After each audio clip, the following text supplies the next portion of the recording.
By now, all are aware that India has replaced its colonial era criminal laws with a set of 3 new penal laws. The government has gone ahead and implemented them despite severe criticism and concern from jurists, legal experts and human rights activists who describe this law as draconian. The laws were finalized without following a democratic process of public consultation. The laws came into force on 1st July 2024. The Indian Penal Code IPC was replaced by the BNS 2023. The Code of Criminal Procedure CRPC was replaced by BNSS 2023. The Indian Evidence Act was replaced by BSA 2023. These laws aim to modernize and enhance the Indian legal framework. They not only affect the legal fraternity but every individual and citizen. And D'Souza, your host, welcoming you to the first part of the series on the new criminal laws. The most significant changes in this act are consolidation of sections and removal of colonial era references while keeping the structure similar to the existing one. The BSA has 170 sections and 12 chapters as compared to 167 sections and 11 chapters of the Indian Evidence Act. Of this 167 sections, 23 sections have been modified, 5 removed and 1 more section added. Basically, 97% of the Act remains the same. Sections have been renumbered, illustrations too remain the same. I produce here just one of the many illustrations which have remained the same. A is accused of the murder of B. At his trial, the following facts may be in issue: that A caused B's death, that A intended to cause B's death, that A had received grave and sudden provocation from B, that A at the time of doing the act which caused B's death was by reason of unsoundness of mind, incapable of knowing its nature. Section 1 of the Evidence Act specified that the Act applied to all of India. However, Section 1 of BSA felicitates acceptance of digital evidence created outside of India. So, BSA's application allows courts to consider digital evidence from other countries, which is important given the global nature of digital communication and data. Section 2 of the BSA has modified the definition of the word document. It now covers a diverse range of electronic records including emails, server logs, files stored on computers, laptops or smartphones, text messages, website content, location data, voicemail and messages stored on digital devices. This change recognizes that many communication happens digitally and should be considered as evidence. Now, Chapter 2, Section 22. There are important changes as to how confessions are handled. Originally, any confession made under threat, promise or pressure was considered invalid. Now, 2 new rules have been added. First, a confession can be valid if the court believes that such pressure, threat or promise has been completely removed. Second, that a confession does not become invalid just because it was made with a promise of secrecy obtained by tricking the accused or the accused was drunk and so on. Section 22A of the Old Evidence Act dealing with oral evidence as to contents of electronic records has now been excluded, coming to the next provision, that is regarding joint trial. Section 24 of BSA, while keeping the same text as of Section 30 of the Indian Evidence Act regarding joint trials, has added a new explanation. It states that a trial involving more than one person will be considered a joint trial even if an accused person is not present because they have either absconded or have failed to comply with a proclamation issued under the BBSS. Section 32 of BSA now recognizes electronic or digital versions of law books and court rulings as relevant evidence if published under the authority of the government. Chapter 3, titled On Proof, the first change can be found under Section 52, which mandates that courts must recognize all laws in effect in India, including those with extraterritorial reach. This provision was absent in the previous Act, which only acknowledged all laws in force in the territory of India. BSA requires courts to recognize international treaties, agreements, or conventions involving decisions made by India in international associations. Section 45 of the Evidence Act deals with expert evidence and not with mechanical evidence such as automatic photographs, computer printouts. In modern science, opinion from experts has become increasingly relevant in the justice system, although not with conclusive proof. They are important in helping courts make decisions when they support other evidence. The BSA retains a provision in Section 39 with addition of the phrase or any other field. This change allows courts to rely on expert opinions in any field and not just the limited areas that were previously mentioned. In Section 45, like handwriting, science or foreign law or fingerprints. Coming now to Chapter 5 of BSA, titled Of Documentary Evidence, electronic or digital records is classified as primary evidence.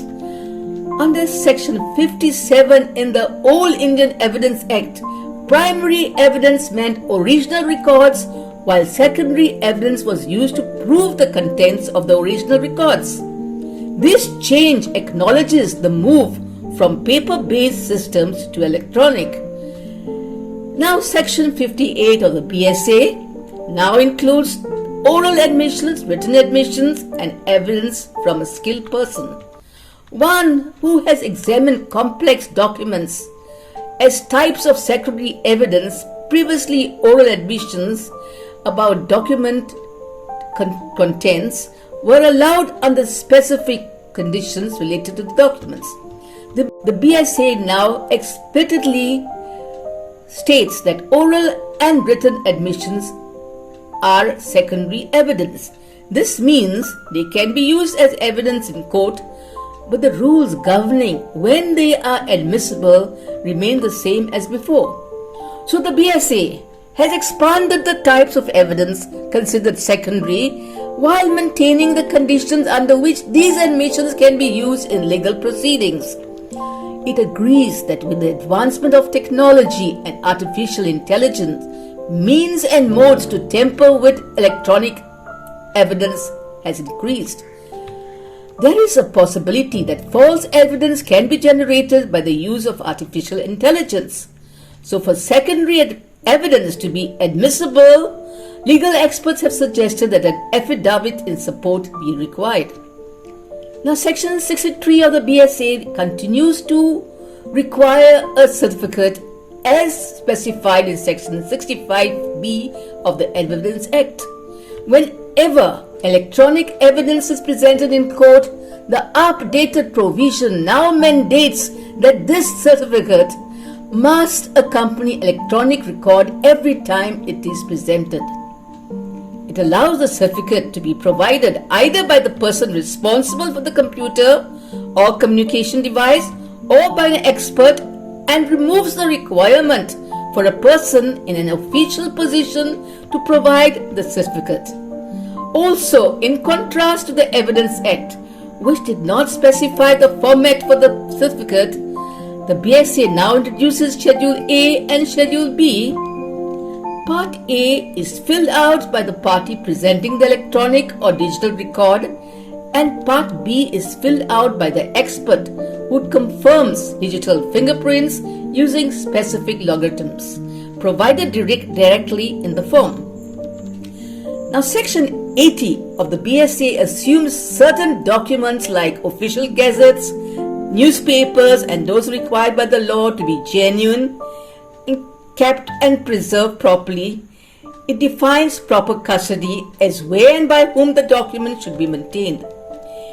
Even if the custody seems unusual, it can be accepted if the document's origin is proven or if the circumstances suggest that it is likely authentic.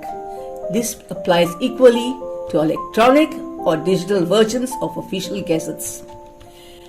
Now, Section 85 of BSA speaks about electronic agreements affixed with electronic signatures of parties, and Section 86 speaks about electronic records and electronic signatures. This includes digital signatures in addition to electronic signatures. Now, Chapter 9 talks about witnesses under the Old Evidence Act. There was a conflict regarding accomplices' testimony. Section 133 earlier allowed the uncorroborated testimony of an accomplice to be used in court. However, Illustration B of Section 114 suggested that an accomplice's testimony was unreliable unless it was supported by corroborating details. The BSA resolves this conflict with Section 138, which states that an accomplice can testify against an accused person and a conviction based on corroborated testimony of an accomplice. This means that BSA now requires corroborating evidence to support an accomplice. For his testimony to be considered reliable in court, another important change can be seen in Chapter 10. The BSA, with a proviso to Section 165, includes a provision stating that no court can demand production of any communication between ministers and the President of India. This contrasts with the Evidence Act, which did not have any such provision. The introduction of such a provision could potentially lead to abuse of power. This could allow government decisions to proceed without sufficient scrutiny, raising concerns about accountability and checks on executive authority. The BSA updates various terminologies. Coin is now currency, carriage is now cars, Government of India is now state, and city names like Calcutta are changed to Kolkata, Bombay to Mumbai, and Kabul to Singapore. Now, Section 96. When the language used in a document is on its face ambiguous or defective, evidence may not be given of the facts which would show its meaning or supply its defects. Illustrations. A agrees in writing to sell a horse to B for 1 lakh rupees or 1,50,000 rupees. Evidence cannot be given to show which price was to be given. B. A deed contains blanks. Evidence cannot be given of facts which would show how they were meant to be filled. Now, Section 97. When language used in a document is plain in itself and when it applies accurately to existing facts, evidence may not be given to show that it was not meant to apply to such facts. This deals with ambiguity. Provisions, especially those regarding confessions and document production, need effectiveness in practice. Most fundamental principles in India's evidence laws, such as burden of proof and relevancy of facts, continue to remain unchanged from the over 130-year-old Indian Evidence Act. The BSA marks a notable shift by prioritizing electronic records. This move does signify India's legal system adapting to modern technology, but the real test lies in how swiftly and effectively courts, lawyers, litigants, and investigating agencies will adopt these changes. The real test in making the legal system genuinely contemporary in practice is at the ground level. Stay tuned for part 2 and part 3